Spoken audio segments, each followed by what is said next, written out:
afternoon and welcome. This is a regular meeting of the...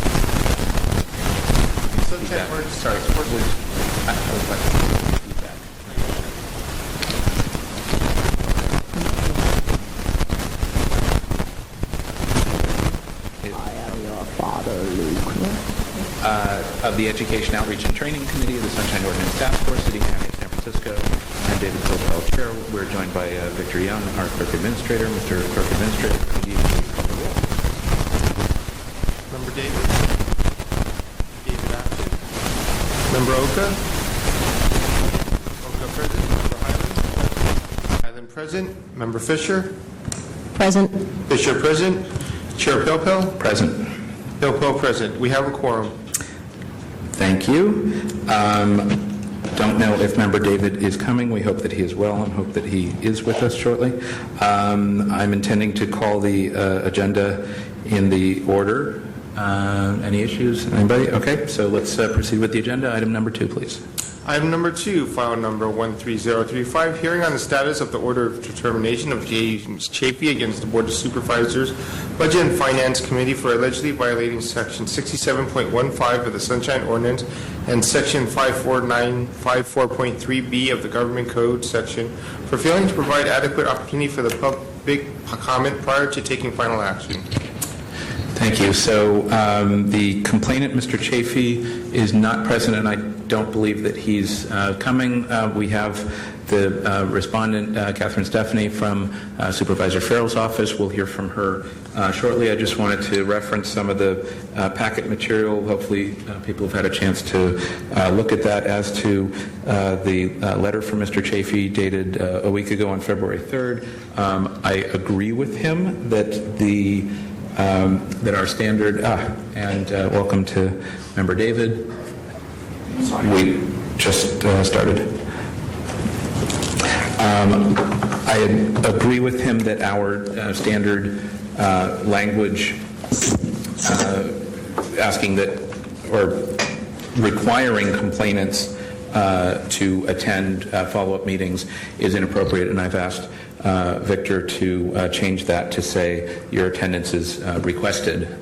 We certainly cannot and should not compel complainants to attend, but we should and intend to continue to ask respondents, city departments to attend such follow-up meetings. So his point was well taken, in my opinion.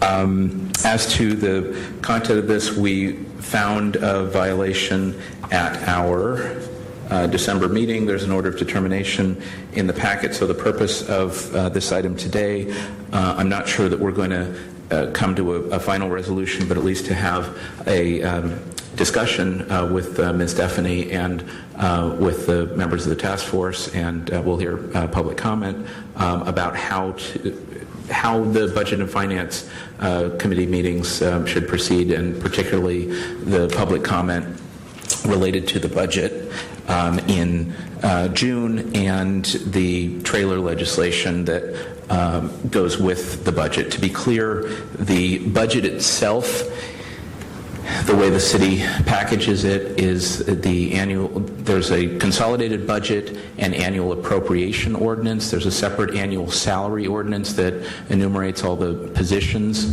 in the city. And then there's usually trailer legislation, as I refer to it, as it's often referred to, that changes various code sections to increase fees and make other changes to special funds and various other provisions. And one of the concerns that the complainant raised was that the public comment for all of those items was grouped together on the same day, subject to, I believe, a 2-minute limit, and that was not sufficient for the number of items, the depth, and we can try that. Yeah, with a better mic. Go figure. For the complexity of the items and some of the technical concerns that members of the public might have. So that's the overall introduction. Do other members have any remarks? No? So in the absence of the complaint, why don't we just hear from Ms. Stephanie, sort of her initial thoughts on the topic, and then we'll get into some discussion. Fair enough? And welcome. You have 5 minutes, but take what time is reasonable, and we'll get into some discussion. Okay. Thanks. Thank you for having us here today. I'm Captain Stephanie, Legislative Aide to Supervisor Mark Farrell. Mark Farrell is the chair of the Budget and Finance Committee. He's in his second year as chair, and I staff him on Budget and Finance. Last year was our first year as budget chair, and we basically followed precedent in terms to public comment. What's been done on previous years, which is to allocate 1 day for public comment on the entire budget. We also had a budget website where we put all the documents and everything we possibly could on our website. In addition, we also had public meetings in the community. We coordinated that with the mayor's budget office, and we took comment on basic overall budget matters at those public meetings. It is very important to Chair Farrell that the public is heard on the budget. It's extremely important to him, and as you know, we responded to the complaint, and we did not act on any matters at the Budget and Finance Committee until the public comment was heard, but obviously this committee feels, or the Sunshine Ordinance Task Force feels, that more could have been done, and it is important for us to hear what you think. We're open to your suggestions. We don't know if there is a way to correct Mr. Chafee's actual complaint, but like I said, we are open to suggestions and would like to implement any changes that would help facilitate public comment on what we think is an extremely important part of our legislative process here in the city, which is our budget. Those are my remarks, and we're open to, like I said, to your suggestions. Great. Can I ask you a quick clarifying question? Who are the other supervisors on the budget committee? On the budget and the Budget and Finance Committee right now is Chair Farrell, Vice Chair Marr, and Supervisor Avalos. When it expands to the 5-person committee on March 1st, 2014, we gain members, Supervisors Wiener and Supervisor Breed. Thank you. Great. So I have some further thoughts, but let me see if there's any other member comment. Just to summarize, Chair Pilpel, you said that that you're following precedent offering public comment at only one hearing, and there's several budget hearings, yet it's only at one that you're allowing the public comment. Did I hear that correctly? Yes, we take departments in a 2-week period, and they come and report on their budget. No action is taken on those items, even the trailing items, or the supporting legislation like fee increases and things like that. And then on one day, we have public comment on the entire budget, and that's how it's been. Well, that's how it was last year, obviously, and the previous years before. I've been here for about 7 years, and I think it's been that way for quite some time. And like I said, we're open to suggestions on how to do it better. How many of those preliminary meetings do you have where you just take information but don't take any action? There's 2 weeks in June where I believe we have 3 meetings each week, so I would say probably a total of 6 meetings. Mm-hmm. And how long do those meetings typically take? 7 or 8 hours. They pretty much typically could go all day. Okay, so several different departments. Different departments, and we have in that, all those departments, like if you want to know when the fire chief is going to be presenting the fire department's budget, that'll be on our budget website. We put that out long before, so that people can plan. So if they want to come to public comment on the day public comment is scheduled, they'll know when they can listen from the chief. So we make it very detailed in terms of what departments will be speaking when. Okay, but they can't say anything on those days, but that they can say their piece on the one meeting that you have where public comment is allowed. And at that meeting, just out of curiosity, how long after that meeting is our budget set and published? How long is it until it's set and published or voted upon? Or Well, I'm trying to work out the mechanics. So you have all these preliminary meetings where the departments appear before you and present their proposed budgets. You then have a final meeting where there is public comment. What else happens at that meeting? At that meeting, are the budgets presented subject to being voted on? At the meeting after public comment, no action was taken this year, and the following Budget and Finance meeting, I believe, is when they were voted upon, and you can correct me if I have it wrong. But then the budget has to be voted on by July 30th, so it's after it's voted out of committee, it goes to the full board, and then the full board has the opportunity to vote on the budget and make amendments at that time. Okay. There were no amendments made I this guess year. what I'm trying to get at is, are you being disingenuous to the public by having public comment at the very end when it really doesn't matter because the deadlines are up and the budgets are set and any public comment will be ignored and then those budgets will be sent on to the full board? That's what I'm trying to get at. And if that is the precedent, that is not correct. Let me jump in, if I might. Yeah, I'm just trying to understand the mechanics of how it is or how it has been. I appreciate it. I wanted to clarify, and welcome, Mr. Bitts. The committee, whether it's the full budget committee, which, as Ms. Stephanie indicated, expands to 5 members, or the subcommittee, which continues to be the 3 members, has hearings and hears other items throughout the year, and in the run-up to June, we'll hear, and last week heard the budget instructions, we'll hear from the controller, we'll hear from various departments about their plans, and they usually hear from the big departments, DPW, fire, police, sheriff, on, what are their big things, because they tend to have more impact than, smaller departments. And there are opportunities for public comment at each of those meetings. What was being discussed was the end of June when the large budget document and the supporting legislation and analysis is introduced. And so usually, or I hate to use that word, in the most recent number of years, and this process has changed a number of times over the years in my long experience and Victor's long experience, at the end of the first week of that 2-week period, after the departments have presented on their 3 days, usually on the not really the Thursday, usually the Friday or the Saturday. It's been like a Saturday, then it was moved back to Friday. There's a chance for public comment. And so that public comment opportunity is on everything and anything, and depending on the controversial items in the budget, if it's contracting out some function, the union folks will organize a bunch of people. If it's raising the botanical garden fees, all of those folks will show up. Depends on sort of what the flavor is that week. People will show up to testify at 10 or 2 o'clock, and they'll go all day or some number of hours with public comment. The committee takes no action at that meeting, usually, unless there's an item scheduled, and then sort of thinks through that. And the following week, when certain departments are asked back if they had a disagreement with the budget analyst or if there was some issue outstanding, they may introduce an amendment or ask a question, in part informed by the public comment.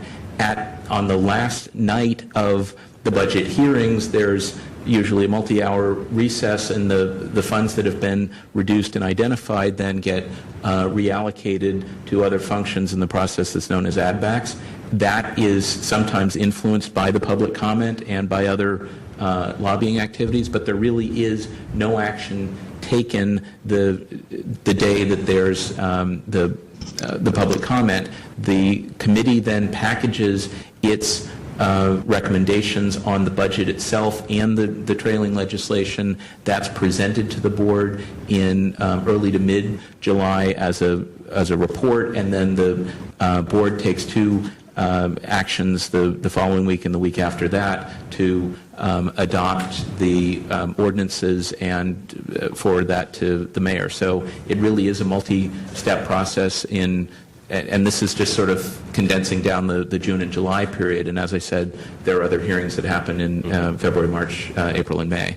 And May is sort of the round for the enterprise departments that are not receiving general fund support. So Okay. Well, that's certainly clarifying. Okay. And do you disagree with that? No, I think that's a very good Yes, very good explanation. And the other thing, during that 2-week period, what is, quote, special about that period is at that time, that's when the budget and legislative analyst reports have come out.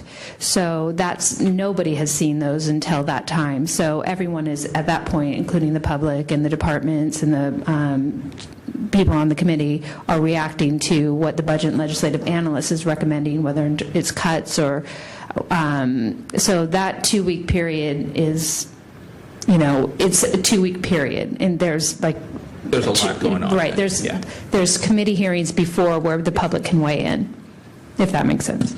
We'll come back. Member Fisher. Yeah, so I'm sort of the new guy on this committee, so my esteemed colleagues to my left and right bear with me on this, but I'm just kind of looking at this as, okay, we had a vote. It was 8-1 at our Sunshine Ordinance Task Force. We have an OD here saying that there was a violation, 6715C. Ms. Stefani is here to speak with us. So what I'm drilling down on is we're here to discuss changes to guidelines and procedures for public comment. So I'm sorry to oversimplify this, but are y'all making changes to this? I mean, what's the plan here? Well, not really understanding how we violated it. I don't know if that was exactly specified, because, like I said, we took public comment. We did not act on any items until after public comment was heard. On the June 19th agenda, to which Mr. Chafee complained that there were 2 items on that agenda that we did not take public comment on. It was explicitly written on that agenda that public comment would be heard on those 2 items on the 21st. So our office is looking to you to better understand how you think we violated the Sunshine Ordinance task. Basically, I'm saying we're here to comply. Just tell us what you would like us to do. So we're not going to relitigate the underlying thing, to just try to summarize. Right here in this, to discuss Right. changes and guidelines. And that's what we're doing. We're discussing. They're here. They're open. We're having a dialogue. Just to summarize, the concerns that I felt in making the motion actually were that the opportunity to raise questions or express concerns is best done relative to a particular department when the department head is present, so you can say, look, you think you need 9 assistant deputy chiefs at the fire department. I think 8 would be fine, or really you need 10 because the city is growing and blah, blah, blah, blah, blah. And one of the members can say, okay, Madam Fire Chief, can you please respond to that, right? If you're making public comment at a meeting when department heads aren't present and you may or may not have the budget analyst or the mayor's budget staff there, they will say either we took down the comment or it just got lost. And so that was a concern, is it being on a different day from when the issues are more germane, and the others that there are often or can be concerns about the trailing legislation. And if you're looking at page 3, line 5, where it talks about the library fund that Mr. Chafee is most concerned about, or the botanical fees, or the fire department EMS fees or something, someone can have a technical concern about that legislation, and you might have concerns about more than one piece of legislation. And so to be able to express concerns about up to 26 pieces of legislation in 2 minutes isn't particularly sufficient. I mean, the budget has great complexity. It's the biggest policy document that we do every year, and to just say, if someone wants to say in broad terms, we should be spending more money on parks, okay, we get that, that's cool, but when you're drilling down to particular departments and specific legislation, it can get more complicated. And just as all of the other hearings that committees of the board have, where people can speak for up to 2 or 3 minutes on specific legislation, it seemed that this process, which is sort of the most important thing, shouldn't get any less. If anything, it maybe needs more, but it seemed like it's getting less public comment than other legislation, which some might argue as less important in the city. So that's Can I jump in here? So I think it's a question of the letter of the law versus the spirit of the law is kind of what I'm getting out of this now. I mean, according to 6715B, special meetings at which action is proposed, because in this case, there's no action taken at these meetings. Right. So even though we voted 8-1, technically, this absolves them, I think. However, I agree with what you're saying. I think that comment, that public comment should be at the time to the department heads. Anything short of that is disingenuous to public comment. Therefore, I think what would be great on your departments is to voluntarily add in public comment at those meetings. This would solve this problem very simply. I appreciate you put in long hours, and this would add to those hours. But if it's 2 to 3 departments presenting over 6 to 8 hours, you know, it's, I would think, 2 to 3 blocks of public comment, you know, on that presentation. Well, Am I reading that correctly? there are a variety of ways that one can structure this, and so that's why we're having this dialogue. I think, for example, when departments are presenting, if they say either we have no disagreements with the budget analyst, but I'm here and we've done fantastic things in the department this year and we've got all kinds of great ideas for next year, please give us the money, whatever. Once the members of the committee have asked any questions, they could say, okay, is there any public comment on the fire department or on the library or the PUC or whatever? And if there is, you know, how many people intend to testify? 3? Okay, let's give you 3 minutes each for a speaker, right? And if there are, you know, several hundred because they're all concerned, okay, let's try to limit this to 2 minutes. Actually, I think 1 minute because there are 100 of you out there. Okay, so you can do that based on the interest in the item, but then again, you're keeping it relevant. And if people start to go off topic, you can say, no, we're just on the fire department right now, not anything else. So if you want to talk about parks is on Thursday. Okay, we'll be back on Thursday. Happy to hear from you Thursday about parks. On the fire department only. You know, you can really try to manage it, but that should be the opportunity for someone to say, you know, I'm not sure that you're really thinking about blah, or you did a really good job with whatever. So it can be relevant there. That's one piece. The other, I was just looking on the website. We used to have a website, sfbos.org/budget, and I'm not. It's right here. Oh. Sorry, I was No, I'm sorry, directing that's to the this. budget committee, but we used to have a welcome page about public comment and sort of the budget process. That may have gotten taken down. I assume that you're going to do that again with sort of the general letter, the scheme. So I think one thing that would be helpful is to have an overall schedule for kind of the budget season.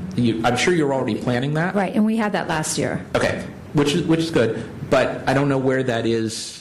Maybe you haven't put Should up have that been. page yet, or maybe I'm just not finding it. I don't know if it's still up on the Board of Okay. Supervisors website, but I Okay, worked but you know the with- page that I'm I know referring to. exactly what you're talking about. yeah. Okay, so if that indicates for the next several months what the public comment opportunities will be, whether or not the mayor schedules town hall meetings, if the supervisors are going to have committee meetings in the neighborhoods, which sometimes happens, sometimes doesn't, sometimes on particular topics, sometimes just general. Right, This has sometimes been- district-specific. Correct. We've done all of these things over the years. That would be helpful, and when materials will be available, like the budget analyst reports, so it's not just, this is a hearing on Monday morning at 10, and the report's out Monday morning at 9, so people don't really have time to read it, but to say, you know, this hearing is Monday at 10, the report will be posted on this website by Friday before at 5, so you will have the weekend to review it, and we would love to get comments from the public on the budget analyst report or anything else relative to these departments at the hearing. I mean, to really encourage informed and useful public comment, you know, it's a concept. We're trying to get that. So I think those things would help. And maybe as you hold hearings in the next several months and raise issues with the departments, if you could ask them not just for the numbers and the narrative and what they think they need to perform their mission, but sort of what their challenges are and where they are seeking the board's input because they're just not sure which way to go on something, and where public comment might actually help. You know, we've got $3 million to fix whatever, something about parks, but we haven't really decided how. We've done some process, da-da-da-da. What do board members feel are the most important needs, and what does the public want? We've done other outreach, but it would really be helpful to get whatever. The more you can get from departments, and so again, the public comment could be sort of more useful. Sometimes it is, sometimes it isn't, but when we can, you know, kind of focus on the things that matter more, you know, I think that might be good. So, in summary, what I think they're asking us to help them. So, what are we summarizing? So these are some ideas that I'm suggesting. And if there are any other thoughts, we can either write this up and communicate it. We can ask Ms. Stephanie to write some of this up herself and try to bring it back to us. I would like for us to, again, if not at this meeting, maybe next month, have, you know, kind of a conclusion to this and say this is the, you know, an improved process that we would like to see the board try for at least this year and continue to hone. I believe one year when we tried something different in the budget process, there was actually a review of some sort in August or September about how the budget process worked and how the public comment and the departmental input. I mean, there really was some big change, and I'm forgetting what it was. Usually the process changes happen in a year when we either have a lot of money, which rarely happens, or we don't have a lot of money and there's some big fiscal crisis. And so it's kind of like apportioning the pain, and so everybody gets up in arms about stuff. I think this is going to be a year where there is some amount of shortfall, but it's not major and it can be closed. So it's, I don't anticipate some huge controversy at this point. There will be something, there always is. But I don't know that it's going to be as dramatic as in the worst years that we've seen. That's my sense. Member David. Yeah, as a matter of process for an issue like this, when we're dealing with public comment when it comes to the budget, right, the whole budget process is it's gigantic. And, well, but it just is. It's gigantic, and the public comment on it is gigantic. And I just want to point out that, you know, it was an 8-1 vote. I mean, so it was over, as Member Fisher said. And I feel like it's incumbent upon us, not just the Education, Outreach, and Training Commission, but us as a task force to offer some really concrete proposals if we so overwhelmingly thought that there was a violation here. And I think to just throw out ideas, well, maybe this, maybe that, I think is really, it's somewhat unfair. And I think it's also somewhat, I feel like that this is larger than just the purview of the Education and Outreach subcommittee. That what I would like to suggest moving forward for this particular issue is that we put together a couple of ideas that we present to the full task force, for then the full task force to then vet and come back to Ms. Stefani with suggestions, as opposed to it just being the Education and Outreach Task Force. That's a process that I'm proposing. And I just want to be clear, just for this one specific instance, because of the enormity of the whole budgeting process. And just to be fair, with all due respect, Member David, the full task force, as you know, is way behind in its casework. I am loath to do a thing here and send it to them for further review. We now have 5 members on this committee, and it was referred here for the express purpose of having this dialogue and trying to, work something out. So And, I mean, let's see where we go with it. I think if we can come to an understanding, at this meeting and the next, that may obviate the need to send it back to the full task. But my concern, I mean, to just be completely, transparent on what my concern is, that I don't want this to be Chair Pilpel's fix to the budget, the public comment budget process. And I want it to be something that we as a whole task force are weighing in on, and that it just doesn't become, the chair writing a note and us going, oh, well, we took care of it. I just think that this is a really, the budget process goes till sometimes what time in the morning? 2 o'clock in the morning? I've 6 been here o'clock till in the morning? 4 or 5 in the morning. So, Right. yeah. And so I think, when we're talking about expanding, at the end of the day, what we're discussing is expanding public comment. So let's make no mistake, we're talking about making the process longer, which I'm not saying is necessarily a bad thing. I'm just saying that I feel like that it needs to be an opinion of the task force at the end of the day. That's all I want to, that is my concern. I agree with Member David, except make an opinion of this outreach committee.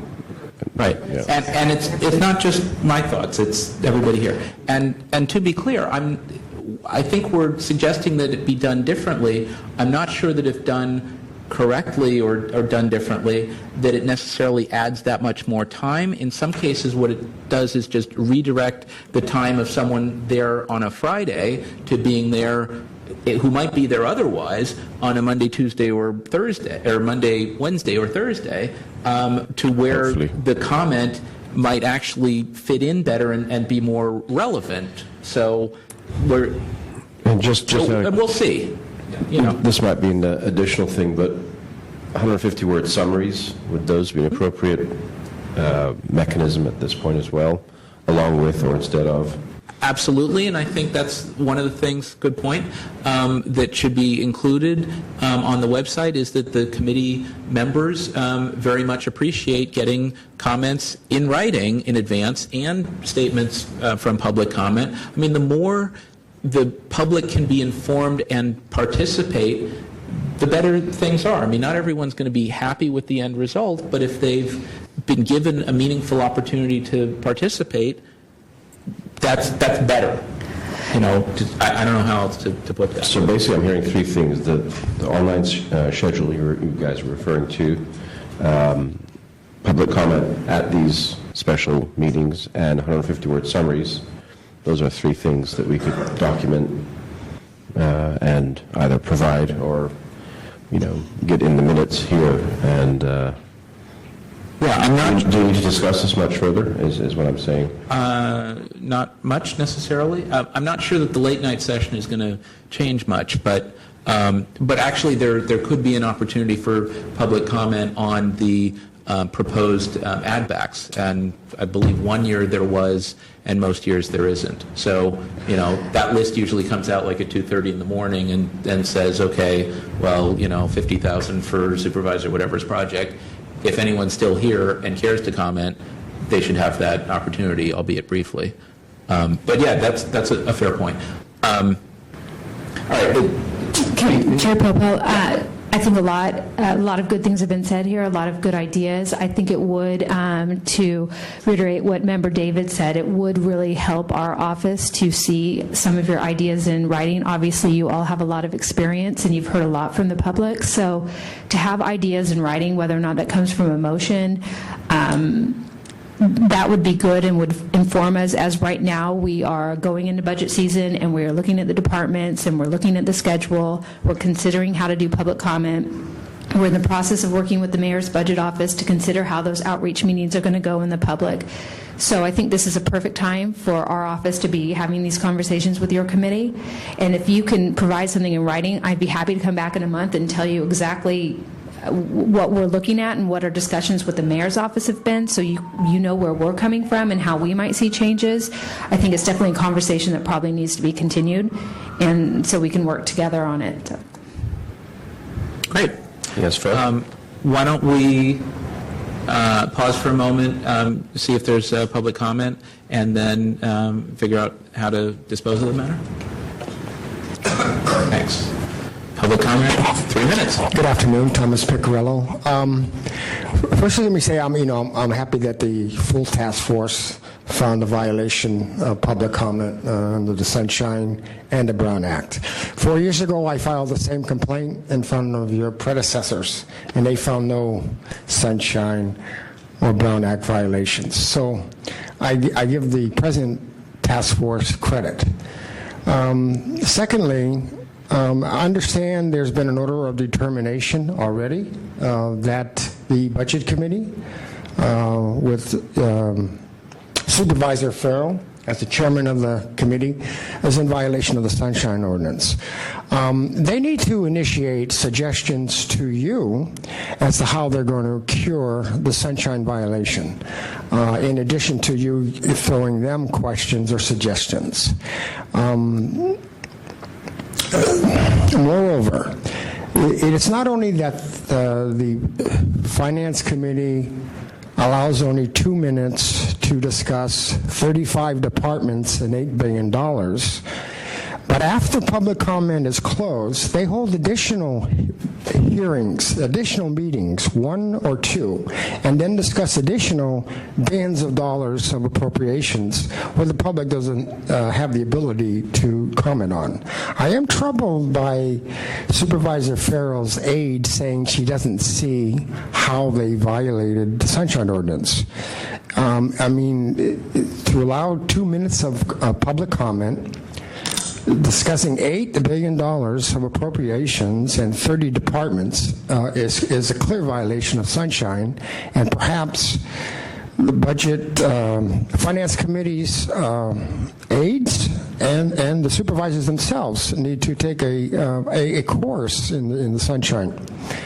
And finally, I like the suggestion of Task Force Member David. I think any decisions should be made by the full task force and not this committee. The matter is too important, and it should go.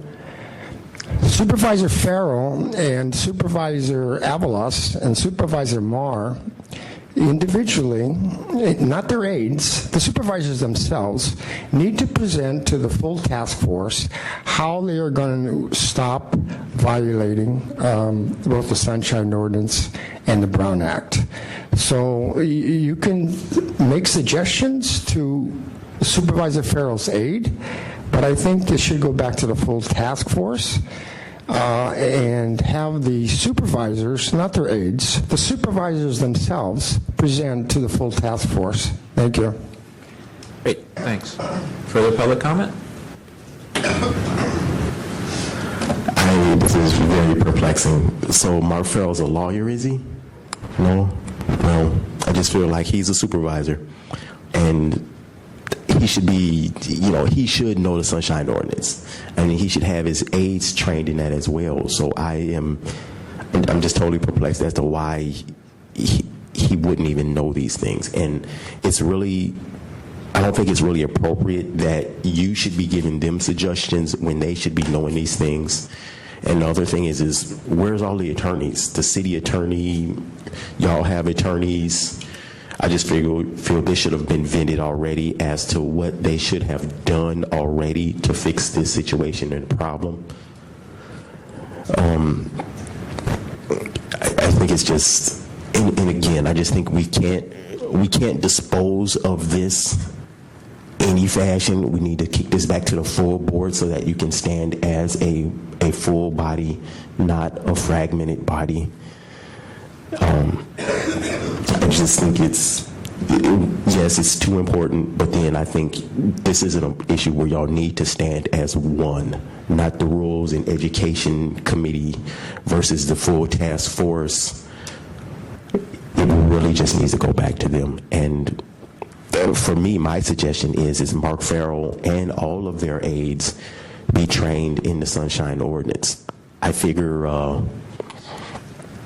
they're just open to violations because they don't know. Because if I stick a 6725-A, 24 hours, they're in violation. But you stick it in front of somebody that just doesn't know or probably doesn't even care to know, it's just very problematic, and the laws being broken. Thanks. Is there any further public comment? Seeing none, there's one. Seeing none, public comment's closed. Okay, so here's, and Member Oka, you haven't weighed in on this. Did you have anything to? No, I've heard everything that's going on. Okay. All right. So my thought is one or two of us can write up some comments from today's meeting, memorialize that, share that with Ms. Stephanie. She can work on her thoughts as well, and we can try to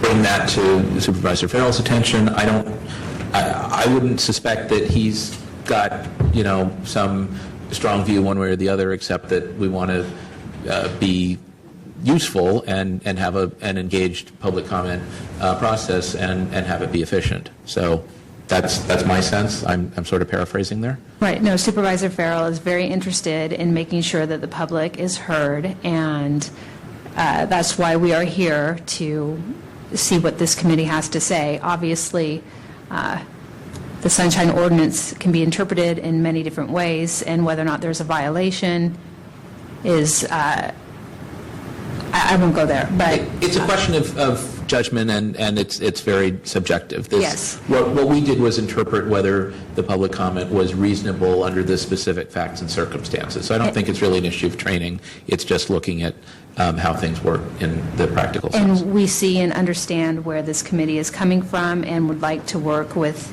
this committee on improving it. So, great. So I appreciate that. So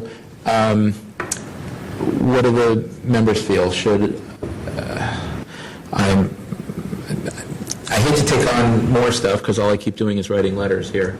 But, whatever, if that's what we have to do. Do members want me to write up some notes and work with Ms. Stephanie and try to bring something back next month? So hopefully we can, put this to bed for at least for this year, next month, and try to come to an understanding. And if we can't or don't, or there are some issues that require the full task force to weigh in, then we'll consider next month whether to send it to the full task force. Does that? I think that's fair. Yeah. Okay. All right, so why don't we proceed that way? Do we need a motion to do that? Continue. It would be a motion to continue, but to also, all right, so a motion to continue and authorizing me to write up some notes and communicate with Ms. Stephanie. So why don't we do that by action of the committee? So if I can get a motion? So moved. And a second? I'll second. Do you want to be more specific, though? Feel free to fill that in. The motion is to continue this item to the next meeting of the Education Outreach and Training Committee. And in addition to that, the chair of the committee will draft notes concerning possible suggestions to the Budget and Finance Committee chair for review and possible action at the next committee meeting. So moved. And work with Ms. Stephanie Seconded. from Supervisor Farrell's office on those ideas. And so we may tweak that a little bit and expand it, but something along the lines of what we've been discussing. and just for the record, when you're working with me, you're also working with Supervisor Farrell, because I don't make any decisions without talking to the supervisor. So That's correct. Just so that's on the noted. record. When you're working with me, you're working with the me. Never mind. Yes, I'm very clear on that. So I don't know if everyone is. Okay, so that's the motion, and thank you again for the opportunity and your willingness to look at this. Of course. So is there any further discussion at the committee? Any concluding remarks? Okay. Thank you. Can we take this without objection? Okay. And thank you very much. Motion passed, and we'll be in touch. Thanks very much. If you have some thoughts, if you want to write those up as well, I'll work on that too, and we'll talk. Thank you again very much. Okay. That's it on item 2. Let's go on to item 3. Item number 3, file number 14013, hearing concerning the time limit for public comment at public meetings. Great. Okay, so this is actually an item that Member Oka asked for, and trying to be a responsive guy or person, we did put this on very quickly.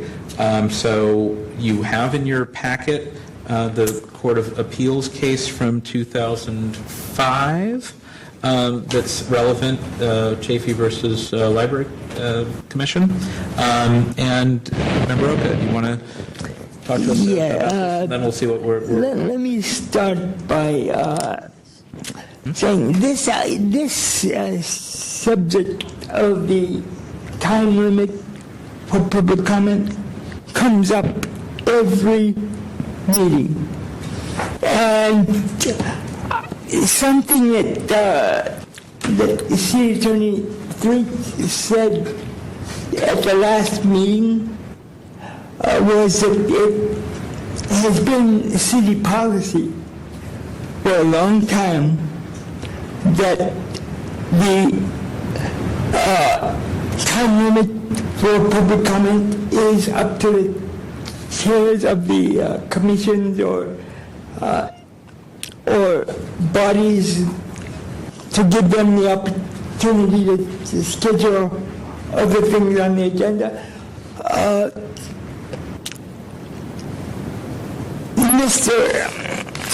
Mr. Young, is there anything in writing that puts this as a matter of city policy?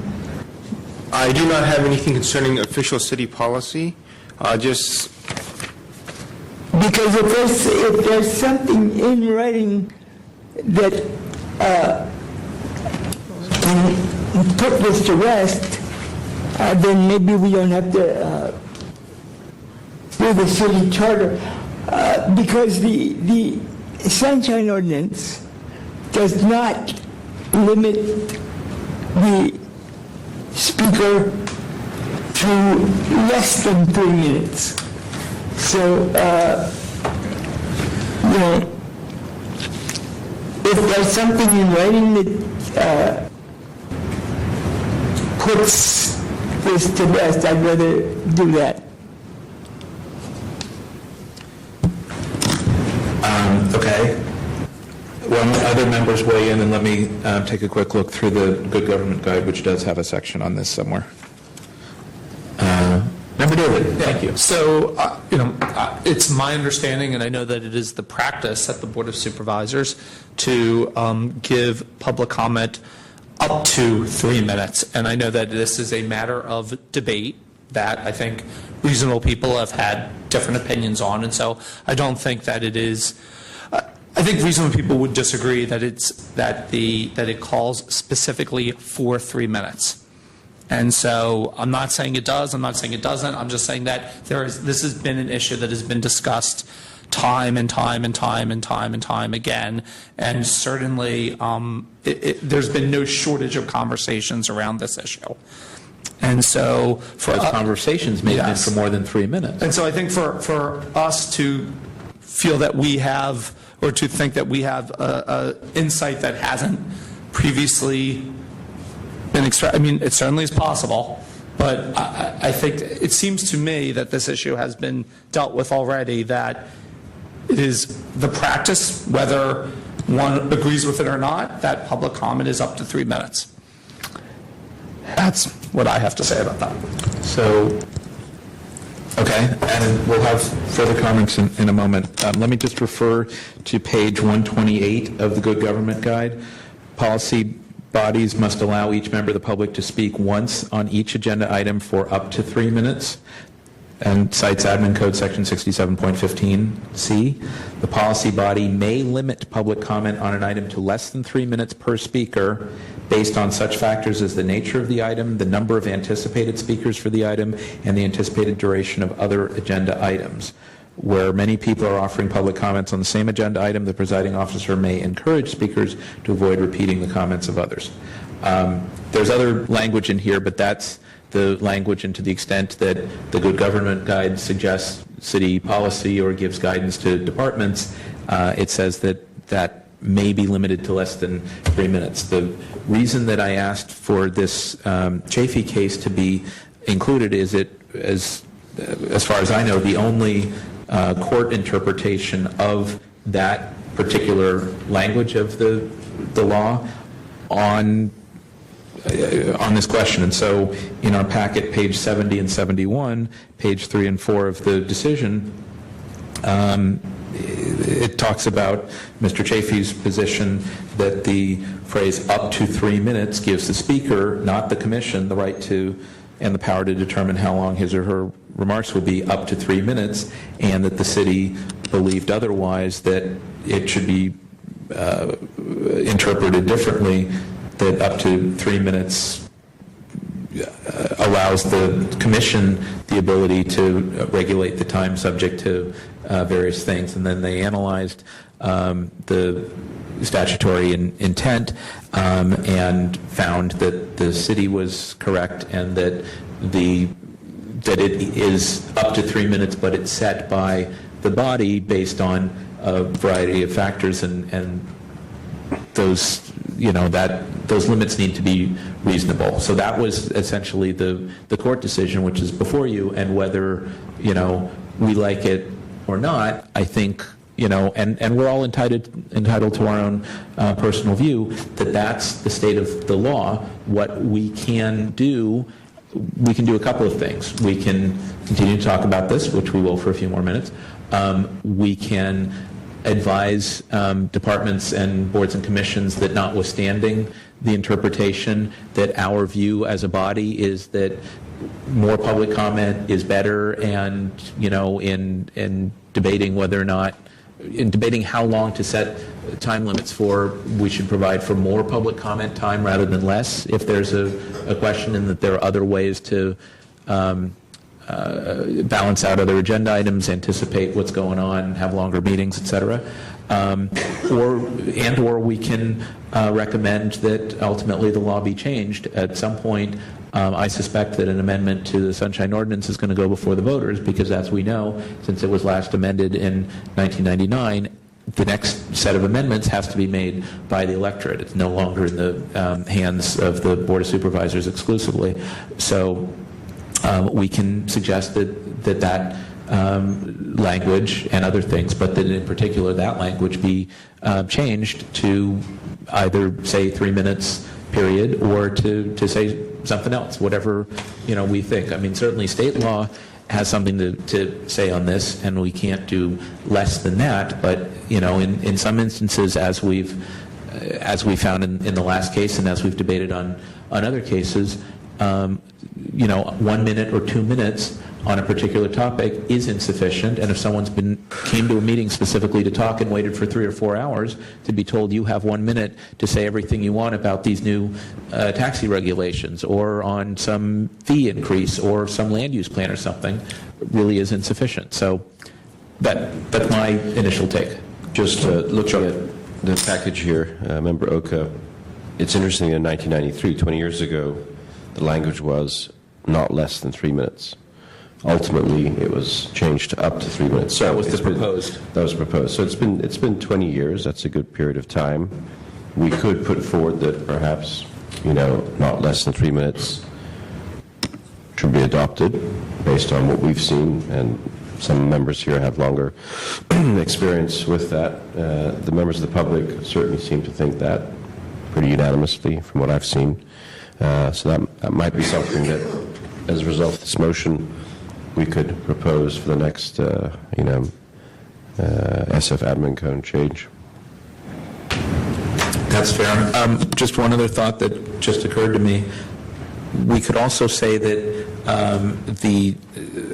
and I don't have the specific wording or language of this, but that the default is 3 minutes, and that a body could limit it to less than 3 minutes only upon a motion adopted by some supermajority of the body, 2/3 or 3/4 of the members, or something like that, so that you really have a presumption that it's going to be 3 minutes, and they would have have some really overriding justification, like we've already been here for 8 hours, and the building's about to close, so The chair could say, seeing 20 people in line, we're going to make it, and then have that all be approved and noted, rather than it just be arbitrary. Correct. Has been been in our full task force committee. as we see, correct. Yeah. And that ultimately managing meetings, I don't know that I'm the model citizen there, but managing meetings requires a lot of effort, and so you have to think about what items are coming, who might attend. You know, if you're going to have a room for an hour and a half and put on the 10 most controversial items that's going to get everybody in the world to show up, and you think you're going to get out of there in an hour and a half, that's wrong. And you shouldn't do that. And, you know, I don't know how else to say it, but that's just a bad plan. So I don't know what we can say in the law to make that happen, but I think we can give guidance to departments and commissions to say that you should consider the complexity of that they shouldn't do that. It's my view that the meetings should be managed by the chair or the president or whatever is decided by the body itself should be what goes on during the meeting. However, every time this comes up, we end up spending, I wouldn't call it an inordinate amount of time on this, but I'd like to get some closure to this, because the city attorney's office has been training in ethics that it is up to the call of the chair to determine how much time public comment can take, and I agree with that. But how do we balance? I'm also of the opinion that the more public comment, the better for the public, because I don't want anybody's public comment to be abridged in any way. And so I'd like to put some kind of definitive wording in the law, and let's see where it goes from here. I agree. I like Chair Hopel's suggestion to make it a recorded, actionable item that can be later. You can always come back and say, well, this committee is clearly abusing that, or not, because it's in the record, rather than there's no real reason, for why that was decided on. Well, and I think, and I tried to express this at the last meeting of the full task force, that a body, in my view, has the right and ability to limit public comment and to make other regulations regarding public comment, but they have to be reasonable, and to the extent that they are on their face or in someone else's judgment unreasonable, someone can bring a complaint, and the task force has the ability to look at that independently and say, okay, based on those circumstances, was it reasonable? And in some cases we found that it was, or there weren't sufficient votes to find that it wasn't, or we found that it was unreasonable. So, I think there is and should be a check on that process. So, the initial deference is given to the body as long as they're not abusing their authority.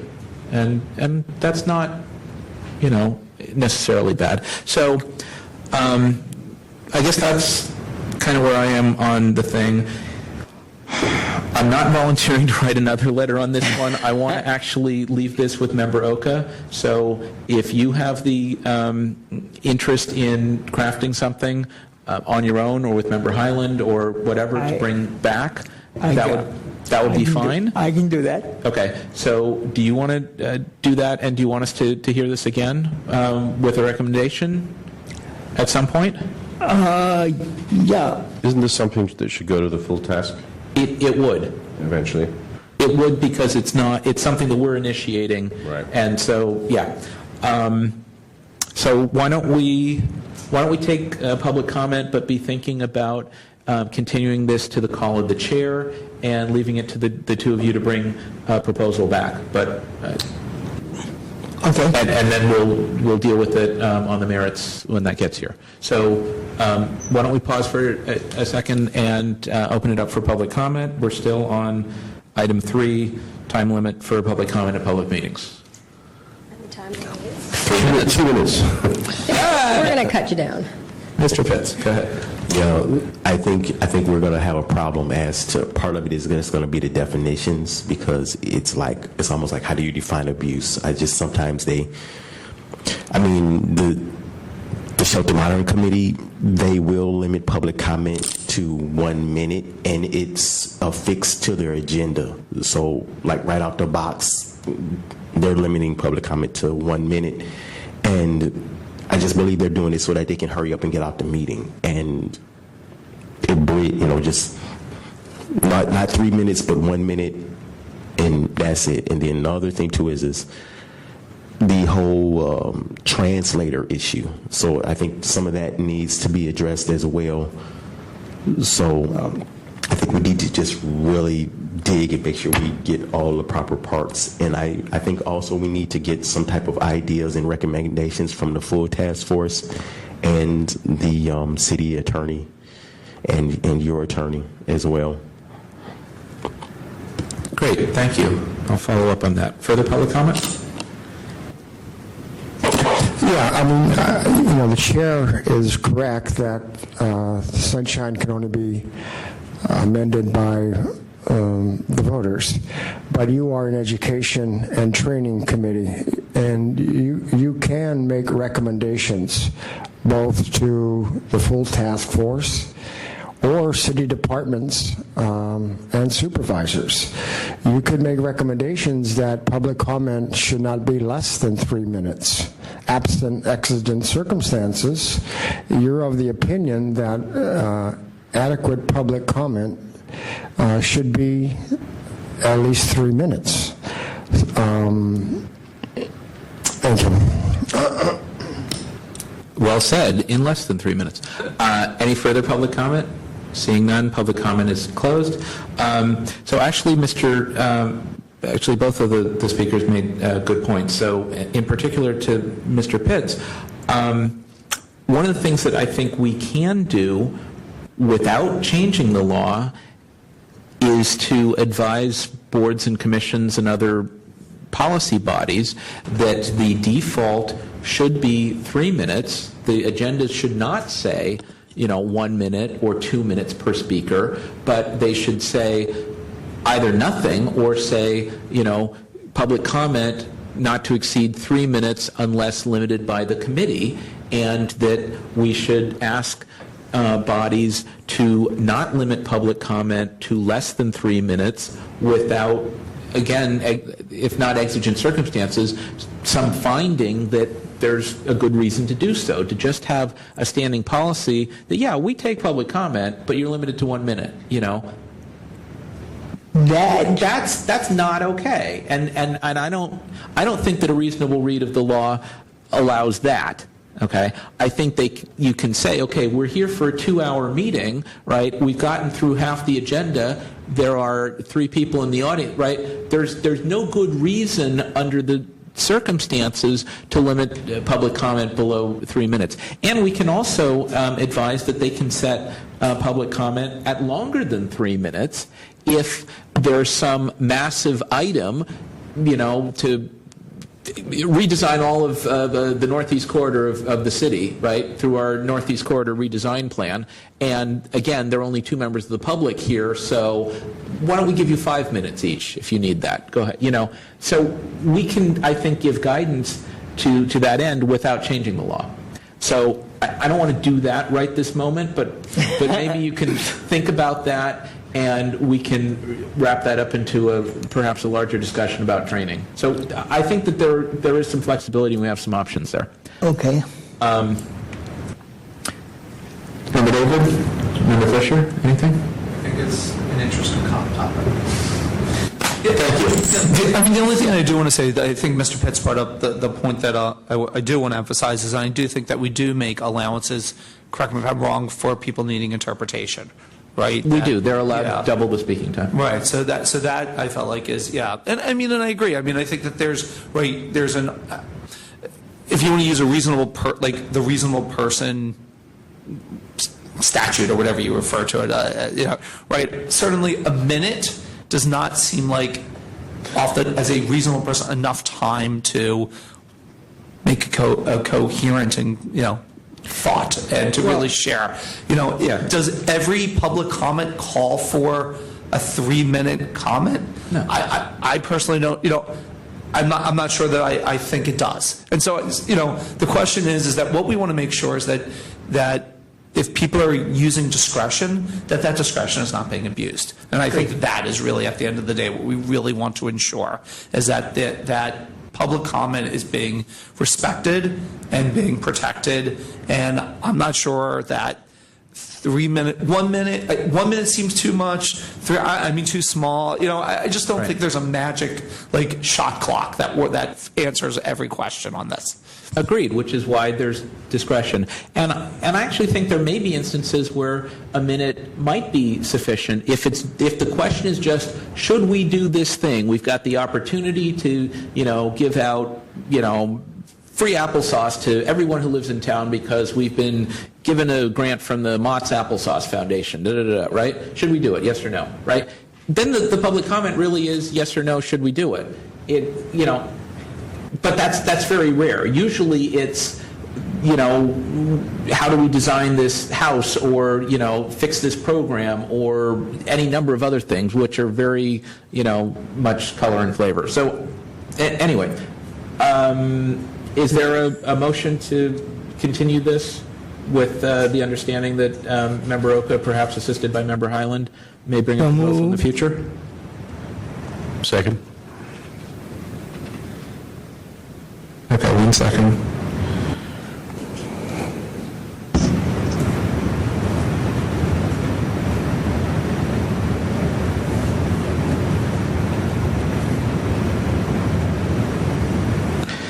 Okay, so what I have is a motion from Member Oka, seconded by Member Highland, to continue to the call of the chair with Member Oka to prepare a proposal. There, does that capture it?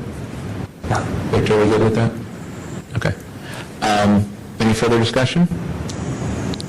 Is there any opposition to the motion? Seeing none, we'll take that without objection, and the motion is passed. All right. And thank you. Good discussion there. All right, let's move on to the next item. Item number 4, file number 14014, hearing concerning the Sunshine and Ethics Training Development Process. Okay, so we learned at the last meeting or the previous meeting that, hold on a second,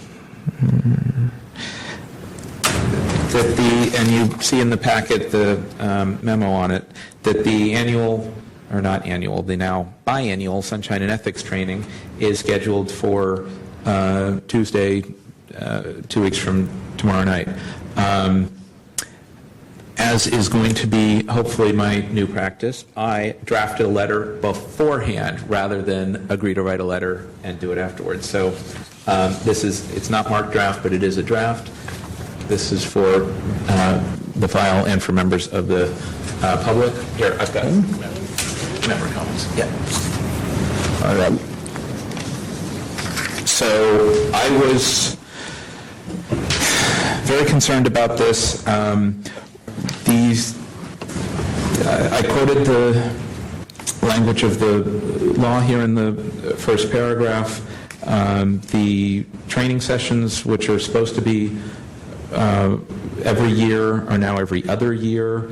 The law specifically says that annual training shall be provided by the San Francisco City Attorney's Office with the assistance of the Sunshine Ordinance Task Force. Okay? Well, newsflash, this task force was not consulted as to the date, location, or other scheduling matters, nor the content, presentation format, or any other aspect of the training. In short, we have not been asked to provide assistance with any part of the training in direct contradiction of the law. So I was not happy about that and took time to draft this letter, and then I, in the next paragraph, talked about additional training needs that are less for members of charter boards and commissions and more for department heads, commission secretaries, custodians of records, and particularly members of city advisory bodies. We don't do that now. We should. We see both violations and we see concerns that those folks need additional resources and training and don't have it. So I wanted to take this opportunity to send this letter or some version of it to the city attorney, express these concerns, and see where we go with this. And I also was proposing to CC John St. Croix from the Ethics Commission. They not long ago hired a new educator at the Ethics Commission who's primarily concerned with education about the ethics requirements for campaign filers and consultants and lobbyists.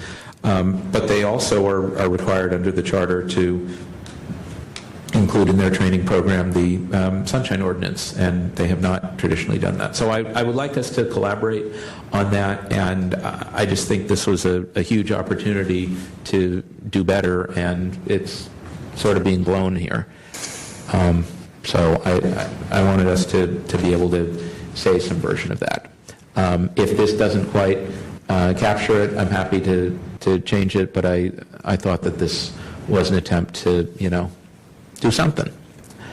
And clearly it does something. So, thoughts? Anyone? Bueller? Did I get it right? Did I blow it? Do we want to do this? Does this work for people? Anyone care? Member Highland, thank you. Member Fisher. Well, yeah, I mean, what's the goal here? I mean, in my opinion, the goal here is we were kind of caught by surprise that this was being done without even consulting us. And there was kind of a double whammy because we were trying to do a makeup meeting, so we then had to change that. So I think, I'm fine with the intent of this letter. I think it's very polite. And we want to be stern yet polite. We don't want to push anybody away, but we just want to make sure that it's known. I mean, as a member of the Rules Committee, I think it's imperative that everyone in the Rules Committee and the whole task force be at this, since it only happens every other year.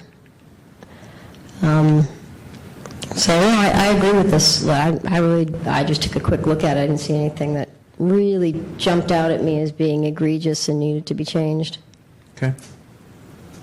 Thank you. And I did try to make this not soft, but not too aggressive. I tried to maintain sort of an assertive tone there. Member David? I think you're good? Okay. I was just going to say, I mean, I could think just the last paragraph, you could add, we look forward to working with you in partnership on future Sunshine trainings, just to kind of state that, keep us in the loop. And that's all we did wrong, really, was just sort of to announce it and say, oh, by the way, we've included you, I can work on language to that end or leave it as such. I mean, I did say that we want to collaborate on other things there. The intent really is to collaborate more and to... I like to give them an action item at the very end to tell them what we want out of this. Okay. I might just look at this and say, okay, what are we going to do? But if we tell them what we want them to do, saying that, we expect to be part of the planning process, consult on the date, have input on, I mean, you've said all that. Right. But to just... And possibly present, or, they'll have a slide at some point that says, well, you don't want to violate anything because then you're going to get sent to the task force. They could say, and can we have the members of the task force who are here please stand? And, Kit Grant, who's the chair of the task force, can she come up here for a moment and maybe say a few words about what the task force did? Something to acknowledge our, it's like we're not chopped liver. Agreed. One of us. Never mind. Mabroka? Okay, so that's my thought. Why don't we open it up to public comment, see if there are thoughts on that? 3 minutes. Thank you. I'm in agreement with the letter. I like it, but I'm troubled by the process of this letter. A letter like this should go out through the entire task force, through the chair of the task force, and not a subcommittee. This letter should be discussed amongst all task force members and then go out under the guidance of the chairperson. The jurisdiction of this committee is to make recommendations to the task force. Now, I don't think it is to act unilaterally on its own. I think maybe some of your colleagues were being generous with you in terms of their comments regarding this letter. I don't have to be as generous. I will say that you'd have really no jurisdiction under your bylaws to be sending unilateral letters to city attorney or any other city departments. My suggestion to you is to have this vet at the full task force, and that the task force members, the majority of them, agree with this letter, then it should go out under the chairperson's signature. There is no urgency of this letter going out prior to the next task force meeting. You're not asking them to stop or enjoying whatever they're doing, and it's urgent that they do something right away. So I agree with the letter. The letter is good, but it's the process that troubles me. I think this should go out, assuming that you have a majority of the full task force members agreeing with it, then it should go out at that time. Thank you. Thank you. Any further public comment? Seeing none, public comment's closed. So comments are well taken. To be fair, I did mention that I was drafting this at last week's full task force meeting at the end, and asked if there was any concern about a letter like this coming from the committee. There was no concern expressed. We didn't act on it at that time, but I did kind of alert them to that. My concern with the urgency is that if this goes in the next few days, which I hope it would, it might actually still influence the outcome in 2 weeks. If we only learned of it a couple of days before the training and it was really too late to do anything about it, that would be one thing. I think we still could have some impact, however minor, in the planning and execution of this year's training, and perhaps have a greater influence in future years. So it is a question of timing. I tried to word it carefully so we were expressing concerns and offering to collaborate, but we weren't expressing some great, formal position on behalf of the full task force that, there was some, majorly egregious thing, just that we weren't really consulted. So I tried to walk the line carefully on that. So I think we're actually in a good place, or in an okay place to be sending this. I do think very carefully about the powers of the committee versus the full task force. So that's where I am with that. Further discussion? Yeah, I just think, that going back to that last paragraph, if we just write something along the lines of, we look forward to being a full partner in this process. Victor, can you make a little note? In the future, and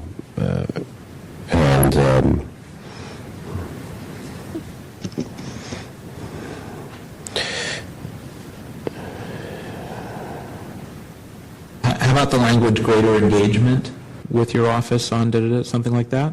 what we don't want to do is say, okay, well, I don't want to wordsmith it, but right. I get your thing to have a more specific ask. I just don't like, we look forward to consider response to concerns we express here is just like, Yeah. It's kind of like, let's have a discussion about this, but it's more like, let's have an action, okay. let's, we're supposed to be your partners, let's really team up on this going forward, which would be 2 years from now. Okay. And that's the next question, would Mr. Herrera be that person in 2 years? Not necessarily, right? Is he outgoing? No. There's no time. There is none for, okay. Not for city attorney. All right, so that's the appropriate person then, okay. Yeah, well, and in any event, I mean, he's the guy right now, and so they'd be planning it. And there's nothing that prohibits their office, with or without our assistance, from doing other training, you know, and it shouldn't be that, oh, we have to wait for 2 years for new training. Well, you know, if there's a problem that we see based on a complaint or based on outreach or whatever, we should be able to attack that at any time. And so that's also part of the subtext here, is to get more engaged proactively. So yes, I'm happy to work in language about proactive engagement. That's all. Okay. But we do need to get that out, like, fairly soon. Since Yeah, it's 25th. I was prepared for this to go today. I will make some tweaks on it tonight, and hopefully we'll get it out in the next couple of days. So why don't, just so that we're clear on it, why don't we take an action on this to authorize a letter? Could I get a motion on that? So moved. Moved by Member Harmon, seconded by? Second. Member David?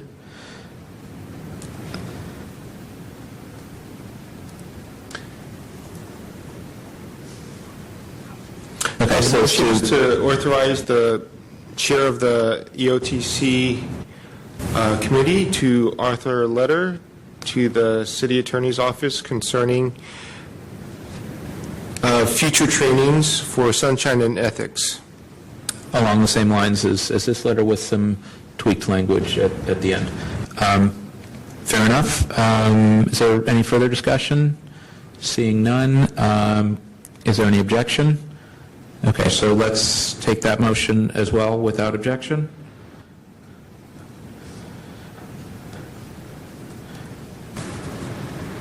And that's passed, and we'll see where we go from there on that. And thank you for your support. And thank you for the public comments as well. Okay, let's move on to item 5. Item number 5, status update, pending correspondence. Okay, so there are several things that I have agreed to do and am behind on doing. And this is going to bleed a little bit into item 7 on future agenda items. So I know there's a letter that I've been needing to send for months now to Angela Calvillo relative to Ray Hartz, and that, I assure you, is still in the works and hasn't happened yet. There's that. Was this, the Micah Ringel letter I'm about to sign, I think, after this meeting? Victor, you've got that ready to go? Okay. That's for planning. I'm not responsible for the referral on the Ringel matter. That's with Chair Grant. Nor am I responsible for the other referrals. That's the Mayanki case, and I think Grossman was already sent, and there may be one other. That's it. Okay. In any event, referrals, not my department. The Ringel thing, Victor, can you recall if there was any other? What about Angela Cavillo? I mentioned that. You did, okay. So that's in the works. Victor, are you aware of anything else that I needed to do in terms of correspondence? I'm not aware of any Okay. others. There are some follow-up items from the full commission, for the full task force meeting. I'm just thinking more broadly, and Mr. Pitts is still here. I ran into him the other night on Muni, and I need to follow up some more with HSA about his complaint, and I've got to meet with MTA about the waiver thing. But just in terms of pending correspondence, I think the Angela Calvillo letter is the only thing that's still outstanding.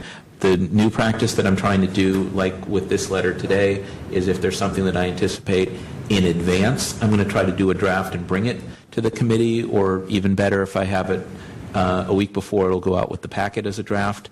And the only letters that I want to do as a result of the committee meetings or full task force are things that come up in discussion at the meetings. So I'm not as far behind with things. But that's really all I had on pending correspondence. Is there any other stuff from member? And Victor and I are going to work better to track actions and follow-up things that need to happen from meetings. That's on our to-do list, which is, yeah. Anything else from members on pending correspondence? No? Okay. Is there any public comment?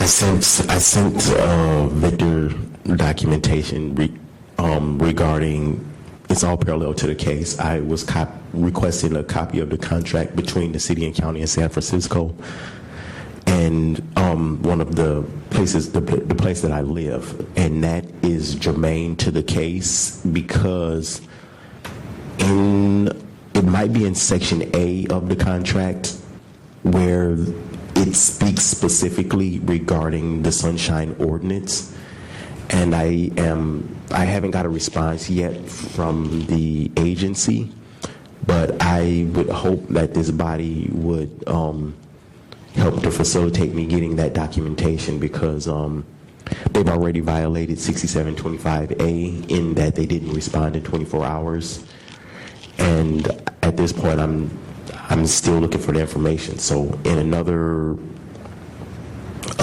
24 hours, I might be able to file another Sunshine Ordinance complaint against Trent Rohr and his other employee. So this one issue is starting to snowball into several issues, but hopefully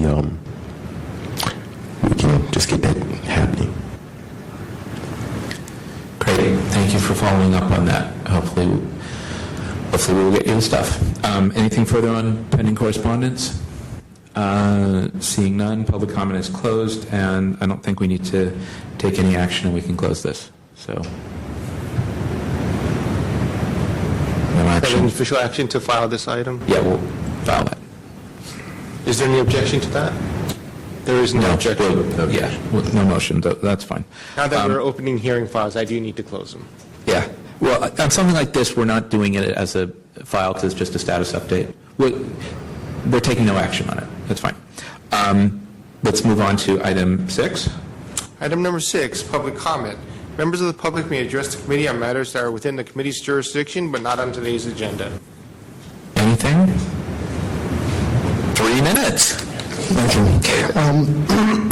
Initially, I don't see approval of your last month's minutes, and I'm just curious why the minutes aren't on here for approval. Secondly, though, I am troubled by what I see this committee attempting to do. There are orders of determination made by the full task force, and I would hate to see this committee in some way delaying implementation of those orders of determination or modifying them or eliminating the orders of determination. I like some of the discussion I hear by this board members. I think it's important to understand that this is an education committee and not an appellate level body that then determines whether or not the orders of determination should somehow be modified or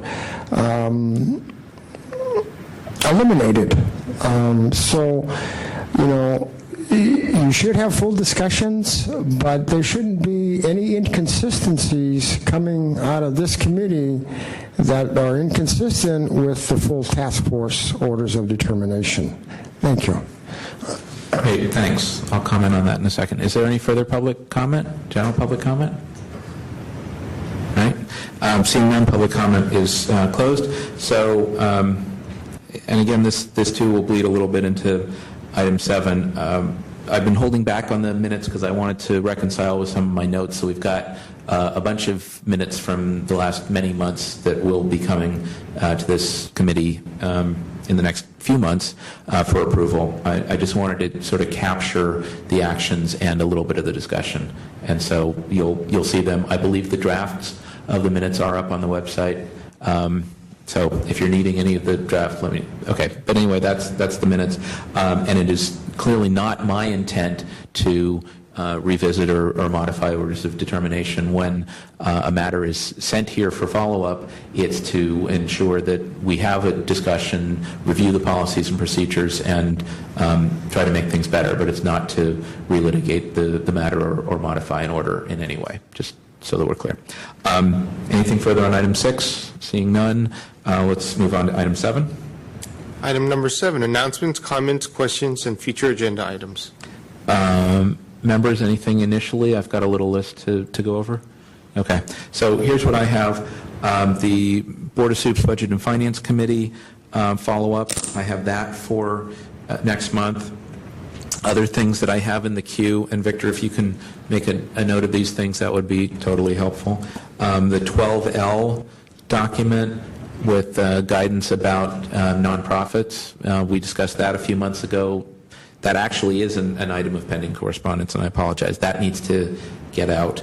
Send memo. And then I wanted to get some feedback from city folks and have some further discussion on that. I think there's a lot of ambiguity about 12L that we need to work through. And Charles and I, Mr. Pitts and I have discussed that a little bit, and I think this committee and task force needs to do better on this, and so do city agencies and city contractors. So anyway, that's 12L. That's in the queue. The task force website, we discussed it a few months back, and Victor and I both need to do some homework on that so that we can have an updated discussion on what's on the task force's website. Similar to the guidance document on 12L, I wanted to think about preparing some guidance to city departments about meetings and public records. That will not be a short discussion. I think it encompasses the public comment rule, but it also, I think, should talk about what we think are sort of best practices for handling public records requests, for maintaining records in the records world, and for meetings, sort of templates for agendas and minutes and notices, and some guidance about how to conduct things. Some things that are more specific than the Good Government Guide and more practical than theoretical. So that's just an initial thought, but that's going to take a lot of effort on my part and on the part of this committee to talk about. So those are things that I have in the queue. The public comment discussion follow-up from Member Oka is on the list. The sets of minutes for this committee that we just referenced. More discussion about training opportunities to follow up with the city attorney letter, but to look at what else should be or could be done in training. And then just finally, outreach and education.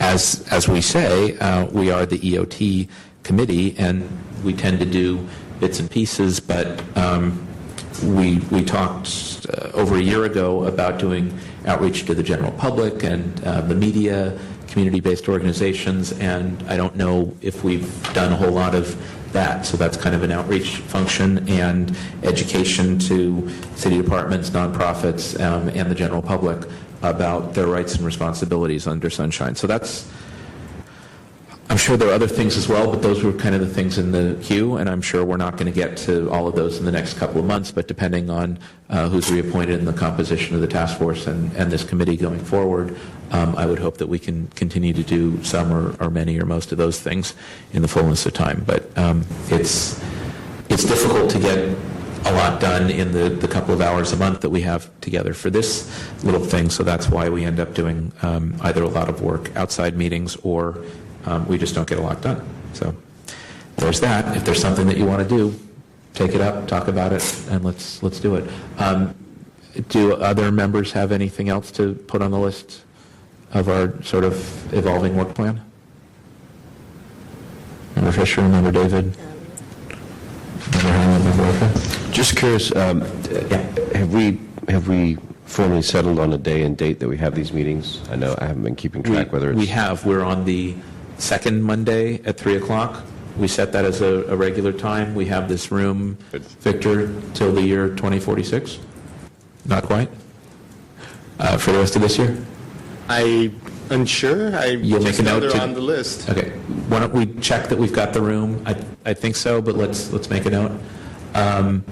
Yeah, so plan on the second Monday at 3 o'clock. Tell all your friends. Bring your friends. Never mind. Okay, but any other items, action, or discussion? All right, and if we can do any of this stuff, then we're getting something done. Let's open it for public comment. Any thoughts on agenda items, work plan, anything else?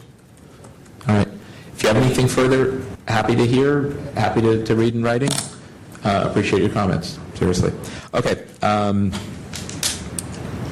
That's item 7. Mr. Clerk, is there anything further before the committee? That completes the agenda. Then we are adjourned at 4:40. Thank you all very much. Hey.